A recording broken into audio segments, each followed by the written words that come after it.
proud to present SBB Pit Mob, featuring your everyday backyard barbecue pit boss and grill master, asking the questions on their rise to backyard barbecue greatness. Pit Mob, and down here in Lake James, Indiana, and I am blessed to be with, arguably one of my best friends now, and my brother-in-law. Not many people can say it, but the brother-in-law is such a good friend, and we kind of started our barbecue journey together. And so I talked him into doing a little Pit Mob episode with me. So welcome, Joshua Melcher. Appreciate having you on, and coming on with me. I really, really do appreciate it because I know it's not everyone's thing, but I'm super happy to have you. So thanks for having me, man. that's awesome. So like we start every episode off with this Pit Mob is that everyone has a story, and I really love your story of barbecue journey here. So could you share that with our the many listeners we have out there? Well, our paths kind of the same, but kind of spread through the time. I would still call myself an amateur, where you've gotten really, really into it. You've kind of perfected some things, and I know you're still learning, but I'm still, I think some of the things that probably affected me more is I started out with the Pit Boss, and I think that's where both of our journeys. We did, yeah. You had a little bigger one than I had. Yes. I started with the Austin XL, and then I had some mechanical malfunctions that Pit Boss couldn't resolve. So this last year or the year before, I went and bought a new Pit Boss, but unfortunately, it's just not what Pit Boss used to be. So I'm at that point right now where I'm looking into the future, and I will definitely be moving into some other brand, or I'm still trying to decide. It's a big investment to make. It definitely is. So I want to make sure I'm making the right decision. But right now, I'm still working with the Pit Boss, and it's fine for what we're doing. So definitely. So would you mind, one of the, what I found fascinating about the Melcher family is they have a tradition of, kind of like what people say church chicken, or, the back, the open grate chicken with the charcoal, which we do at least once a year. Grandpa Melcher is a tradition family, and I've been blessed to be part of that tradition. Do you want to explain a little bit, or maybe the first year history, the first time you remember with that church style chicken? Man, that was happening long before I was around. Yeah. We grew up in like around the Amish community, and we've had the benefits of having their craftsmanship, where they make these awesome grills for us, and these huge grates that it's a long and slow process, but it's worth it. It's we clean those chicken quarters and brine them the day before. And when we do this, we make sure there's a lot of people around, because we're not just cooking 3 or 4 pieces, we're cooking 40, 50 pieces. We're feeding the neighborhood. But man, it is awesome. And it is a slow and slow process, but it's good time for camaraderie and hanging out with your family, and it's just a traditional thing, and man, it's you can't beat it. And it gives you time to enjoy some adult beverages and good stories, and that's what it really is about, is family being together and us giving it the opportunity that we get to enjoy this process and the rewards of it. But man, the Melcher chicken is something that's not exactly smoking, but it's there. It's outdoor backyard barbecue. But baby. It's where the hobby. That's where it all started, and then brought us into the smoking avenue of things. One of the things that when you're talking about that, Josh, that I remember you talk about the brine, and Grandma Melcher always said that it took the blood out, and we're always like, yeah, whatever. But she's actually really right. She brined it, and it took all the blood out of it, and things like that. Just a great family tradition that we can, we still go strong today. Yep, and that's gotten passed down. All my cousins, uncles, and aunts. Every time there's a family get together, we're having Melcher chicken. Yeah. It's no questions asked. It's just who's going to do all the labor to get us to the point where we're which is usually us. So it's an ongoing joke, like, oh, we're doing chicken this weekend, and we know it's a labor of love, but man, we get her done. So. Yeah, we do. And it's just, there's the sauce that Grandma made, and I don't know the recipe. All I know is there's a lot of butter and a lot of apple cider vinegar and stuff, and we just, because she was always, when she was always making it, and you see they're throwing sticks of butter in it and putting all this stuff in it, and we just had no idea what the exact measurements, but it always turned out great. We spray that chicken with it before we flip it, and it's just it's something else. So I had to get that in there because it's a great family tradition. Yeah. So kind of moving on to our next question, Josh. What is your favorite thing to throw on the grill, throw on the smoker, and why is it your favorite thing? Well, I'll tell you what. I know we're on thing of chicken, but I grew up eating so much chicken. A lot of it has to do with family budgets because, you know, when you used to go to the grocery store, maybe not relevant now, but chicken used to be the cheapest thing you bought off the shelf. Yeah. So growing up, I had so much chicken, I got to the point where I did not enjoy chicken. And this is where the smoking comes in. Because, man, if one more meal of chicken, I'm like, I can't do any more chicken, you know? But I got to the point where we started, you know, we got introduced and we got into the hobby of smoking our meat. And man, I love chicken. It would have been the last thing I thought I enjoyed doing on the smoker. I thought I would have been ribs or, you know, roasts, whatever. And it's really brought back my love and the flavor of chicken, the different things you can do with that chicken. I think you led me on to one of my favorites. And I sometimes do it with the chicken quarters, but I'm more with the thighs. And I know we both prepared a little bit different, but we both have our own versions of the Alabama white sauce. And man, my family just loves it. And I know your family does too. But man, doing those thighs at a low, slow cook, but getting them nice and crispy still and brining those ahead of time and throwing that white sauce on, man, that's the cat's meow right there. So you and I went a little adventurous. Was it last year or the year before when we did the Melcher chicken? Because you don't put anything on your Melcher chicken, but we made white sauce. Yeah. And I think Grandma might have been upset at us. Yeah, we broke tradition. We broke tradition, but everyone ate it up. I think Grandma might have been the only one that didn't put it on ours. maybe offended by it, actually, what you guys doing. But man, Alabama white sauce. You know what? I make a big batch, and that white sauce might make it on the chicken, but that thing, I make such a big batch that later that week, I plan my meals around that white sauce. Like, we'll throw it on our hamburgers, you know, put it in our brat buns with our brats. But man, that's something you really turned me on to, and it brought back a love of taste of chicken for me because I dreaded chicken until we started smoking, and that really is a game changer. So definitely, and I get that when you said that, budget friendly when you're younger, same thing here. You get budget friendly, like that's how I got introduced to Spam. So it's just budget friendly, and that's what we could do. But it's great that it brings back that love for chicken with you. But I would say that over the chicken, I would say our next go-to is definitely anything with pork shoulder, whether it be the pork shoulder steaks, pork shoulder roast.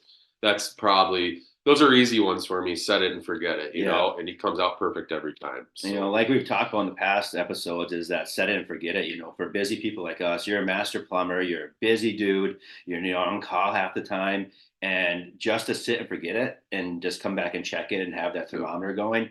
It makes us able to smoke more food, which is awesome, which is why, I do, like we all have pellet smokers because of that, busy people. It's a convenience thing. It is for sure, Going on to next one, is there a time, Josh, that, you threw something on and it just didn't turn out?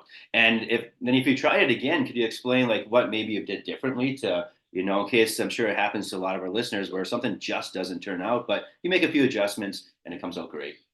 Man, the hardest one I probably had a hard time. And, I went back to the basics was probably ribs. I failed ribs so many times. And, the biggest thing about ribs is I wasn't patient enough with it. And you've taught me a few different methods, but I end up going back to the one that everybody uses. And that's the 3-2-1 method. And as long as I stick with that. But when I tried to come up with my own methods, ribs were it was a disaster. And it's like, you spend all this money on ribs and I'm feeding 5 people, 3 hungry teenagers. You fail on a dinner like that. It's like, it's a disaster. And you're so disappointed because you're like, I put a lot of love and labor into that. So ribs is one of the 3-2-1 cooking method for ribs is pretty much what I stick with. And I know that sounds boring, but it works for me. That's what barbecue is. Same thing over and over. You find that method. Ribs is up there, that's a treat. I try not to do ribs too often because I want it to be everybody to be excited about it. If you throw, there's always deal on ribs, whether it's baby back or, but if you get a chance to, if you just space it out and you're not, it's something you do 3 or 4 times a year, everybody seems to appreciate it. We love it. And that's sometimes when we get together as a Melcher family, we'll throw in ribs. At one time for Grandma and Grandpa, we had like 8 racks of ribs on the smoker and stuff. And so that's always, ribs are, and like I've talked about, like my Achilles heel in the barbecue smoking world is ribs. It's a tough one, but when you find a method, there's a reason 3-2-1, and a lot of people say don't use a 3-2-1 for this reason, but it's pretty much, if you can stick to it, keep it at low and slow, it's you're not going to fail. You're not going to fail. You just got to be patient, like you said. That's a great tip. Let's see. So you kind of did this one already, but I always ask, what kind of grills, what kind of smokers do you have in your arsenal? And you kind of talked about the Pit Boss already, but is there Yeah. anything else that you might have in your arsenal? Well, I just got the old, Hmm. we still throw some charcoal in once times. Sometimes I get the grates out and do the old Melcher traditional in the Yeah. driveway. If I Yeah. have a long weekend, I don't have a lot going on. Hmm. Otherwise, my other grill is just a propane Yeah. grill, and it's Yeah. nothing exciting. But I tell you what, you get off work and you just got to throw some quick Super hamburgers easy. on. Yeah. Then that's what you do. Yeah. I'm still not afraid to throw my hamburgers on the smoker though. No, It's all about time. it So I is all just the time. And with um, that smoker, you have that, I know on yours too, you have that grate where you can move and you get the yeah, open flame nice sear on and it. it's nice sear on it and Yep, stuff. Yeah, yep, there's a little more wood flavor to it, and that's why I like yep. throwing them on the smoker too as well. But I believe, mistake me if I'm wrong, but so Joshua had the XL, Austin XL, and it kind of malfunctioned, kept a malfunction in, and Pip Austin a bunch of parts and stuff like that. It just wasn't, no matter what he did, and he's a very mechanical dude. So no matter what he did, it didn't work. So you turned it into a Melcher smoker, didn't you? I did. Yeah. I destroyed it. We took the grinder out, cut the top off, and I made a metal pan down in the bottom, and now it's a charcoal grill that these Yeah. big grates can sit across. So Yeah. it still maintains the use. It's Yeah. just Yeah. But no, then that's repurposing thing. Yep. It's made for that high Yep. heat and repurposing. I'm like, that's brilliant. Yep. Do. Yep. So I'll have to show a picture of a grandpa's smoke or barbecue chicken smoker down here at the lake and post that up there. And then I still like the old half barrel we still have that somewhere. The old half barrel Yep. barbecue chicken Yep. smoker too. So, all right. Let's see. Going on. So, what is some advice that you would love to give our listeners that you wished you would have known when you started this barbecue journey?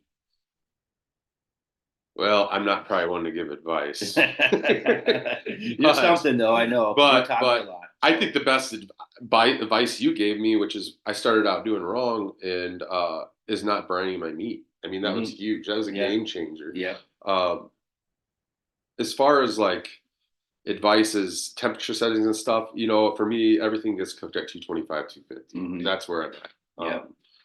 It maybe except minus hamburgers, then I crank it up a little more, Yeah. and hamburgers and brats. But I don't know that I should be one giving advice to anyone. Well, you learned, and that's the thing.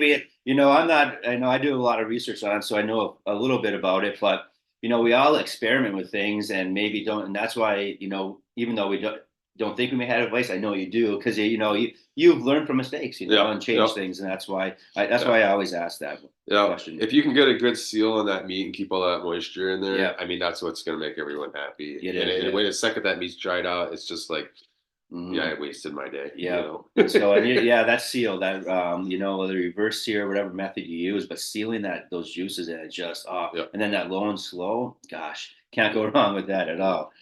So my next question was, what's your go-to temperature? And by you explained that 225, 250. Yeah. All right. And so we'll move on to our next question here, and we're getting to the end here. What is one type of barbecue or barbecue that you really like, or maybe a location in the U.S. that you haven't been, or there's a style of barbecue that you really want to try that you haven't tried yet? Does that question make sense? Yeah. So I don't know that I have really any. There's a lot of places that catch my eye when I'm watching videos on the internet and stuff. I know there's a lot of great barbecue places down south. Yes. And the more time we spend in Florida, and I'm hoping to get the chance to go in the Carolinas, and more of a regional thing, is to stop and visit those off the wall little side, places people don't know about. Not the chains, not the big ones that it's just the little dives, along the side of the road, and those are going to be the cream of the crop. It's just but do I have any big ones out there? I hear you talk about them all the time, and I know you've had the opportunity to enjoy different smokehouses, and as my kids start leaving the house now, it's going to give my wife and I more opportunities to travel, and I think that'll be more opportunities to visit some of the places, and we'll go off your recommendations, because I know you have some favorites. I want to, I guess my holy grail I want to go down to is to Snow's Barbecue in Texas, outside of Austin. They have the legendary pit master Tootsie, who's like 89 years old. She's like the queen of pit. So that's one. And then you got Skylight and the Carolinas, which is Ronnie Scott's whole hog. So there's a lot of different ones too. But yeah, there's always, I always kind of want to do the Memphis scene too as well. Kansas City scene, Memphis scene, because I heard that's phenomenal too. Yeah. And I've stopped in some dives in the Carolinas, which have like people like, wow, but it was excellent, because they got the old school smokers. I mean, I seen like one smoker that's made out of old file cabinet, and things like that. Wherever you see the cars piled in, that's where it's going. And you're going to wait for good barbecue. You're going to wait because there's only so much they make, and then you're out, So yeah. All right, Joshua. At the end, I always like to do this sizzle round, and I give my guests the questions ahead of time, except for these ones, because it's like the first thing that pops up in your mind, and it's not a lightning round or anything. It's just some questions that we all as backyard amateur barbecuers, have our little things that we go to and stuff like that. Yeah. So, all right, and like a couple of these, you may have answered already in these questions, so you can. So starting off our sizzle round, Josh, favorite cut of meat to smoke. My favorite cut? Mm-hmm. I guess my favorite cut of meat would probably be, and I know you ventured on it, and I'm looking forward to is the porterhouse, the tomahawks. Those are, man, that's something I can say Chris is turned me on to, and that's an amazing piece of meat. Yeah, it's I don't know that I've had a better smoked piece of meat as that slab that tomahawk you pulled off that one. Oh man. yeah, that was melt in your mouth, and I don't know that I've had a piece of meat that's better than that. No, neither have I. That's when I did this the previous episode. That's I said that porterhouse is my favorite thing. Yeah, it is amazing. It's like I would pay a lot of money for that. Yeah, definitely. Yeah. It's unbelievable. So I guess my favorite cut of meat that I go to that's quick and easy is probably pork shoulder steaks. I got a little marinade. I let those set overnight and marinate, and I throw those on the smoker, and everybody just eats it up. And if I have any of that leftover Alabama white sauce right on top of that pork shoulder steak, it's good for any meat. Yeah. Our next one, do you have a go-to rub or for your barbecue at all? Is there anything that you always sprinkle on your meats, or? I got my own concoction. I've tried. I always try something new. When I'm at Meijer or wherever I'm grocery shopping, if I'm shopping meat, then I'll go past the rubs. Yeah. I try something new every time. I don't consistently buy the same rub. Mm-hmm. And I feel like a lot of these rubs that you see on the shelves, I already got all those ingredients right and covered. Yeah. So I find myself at home a lot mixing up my own rubs. A lot of times that's involved in the paprika, the garlic powders, the onion powders, a little cayenne or whatever I can find in the cupboard. But we have so many seasonings, and I just never is it the same twice for me. That's awesome. But everybody seems to enjoy it. Nobody's complaining. Yeah. So hey, no, that works. But if I found that one go-to rub, I'll let you know. Yeah, I appreciate it. I haven't found it. Yeah, no, we all have our difference. Like I have mine where I concoct my own stuff, and then whenever I don't know, I go SPG. I just salt, pepper, garlic salt. Here we go, boom. Yeah, that's where I go.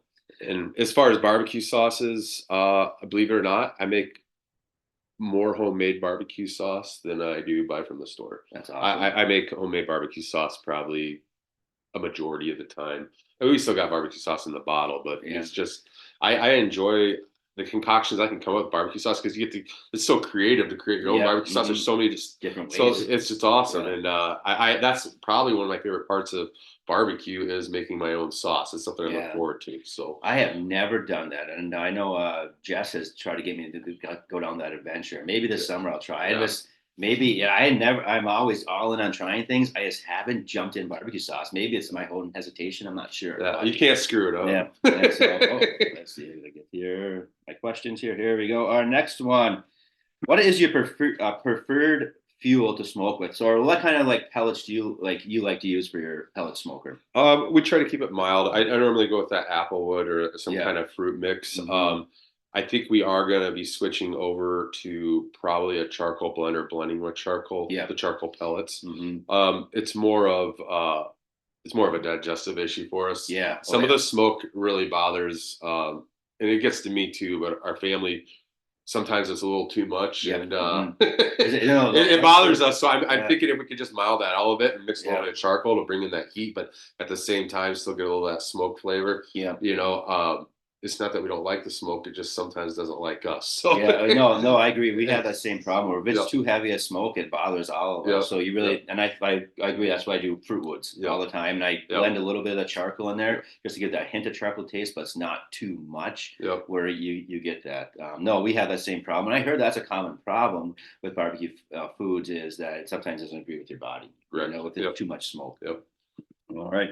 So let's see. Our next one, two more to go. Your favorite beverage, adult or non-adult, you like to do with the smoking?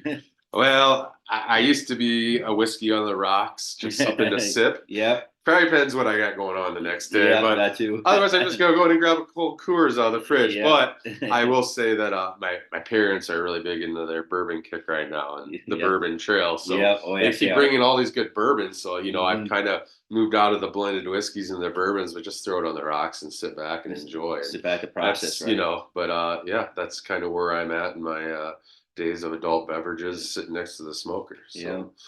No, that's good. Last one. It maybe every smoker's a little bit different, but is there any music that when you're sitting back with that bourbon in your hand and smoke's rolling, is there any music you throw on that you Oh always man, go to? I just throw on Spotify, throw my shuffle. I like my old country, my new country, throw on a little Morgan Wall. It just depends on the mood I'm in, Definitely. Man, I'm a country guy. Yeah. You know that. Oh, I know that too. Yeah, and but I like it all. Yeah. It's just. But right now, it's I. That's what I do. Crank that radio up in the garage and sit back in my man cave, listen to the radio. Yeah, you got a kids enjoy it. too. So. Pretty. It's that's my go-to. Yeah, no, that's what I'm that way too. I usually put country or as a barbecue country on Pandora, and I just it goes. You get all the mixture because I love the old school stuff. I love the new school stuff, and you put me on some stuff yesterday I never heard of, or a gentleman from Indiana, and so you get all that mix and you sit back and enjoy that. So, well, that wraps up another great interview with, like I said, it came one of my best friends and a brother-in-law that every brother-in-law wishes he had, and just coming on, I talked him into it, so I'm so glad he did. But we get to share this and have these things, and he let me in his tradition of the Melcher barbecue chicken.